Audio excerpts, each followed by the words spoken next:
ఇప్పుడు ఈ ఆఫర్ ఇచ్చిన దాన్ని ఇంకా తీసుకుంటా ఉండవు కదా! ఇది హ్మ్. నీకు ఓకే. వర్తేనా? వర్తంటే నేను వాచ్ తీసుకోవాలని ఒకటింకా అనుకోంటున్నా. హ్మ్.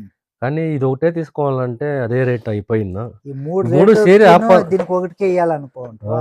3 సేరి ఆఫర్ వచ్చిన దానికి నేను ఎవడు వస్తామని తీసుకోను. ఏమి లేదు.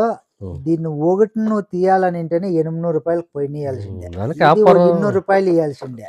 ఈ వాచ్‌కి నువ్వు లేదంటే మినిమమ్ నాకు తెలిసి హ్మ్. రూ. 1000 కమ్మి ఎవడు ఇయలప్పుడు.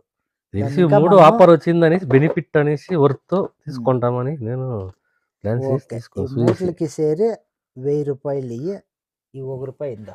కానీ కంపెనీ బాగుంది ఇందా. బోట్. దానికి అది బోటు చూసి ఇప్పుడు వీడియోలో చెప్పేదే 3 నెలలు గ్యారంటీ. హ్మ్. 3 నెలల లోపల ఇప్పిండకూడదు. ఏమి డ్యామేజ్ కాకూడదు. హ్మ్.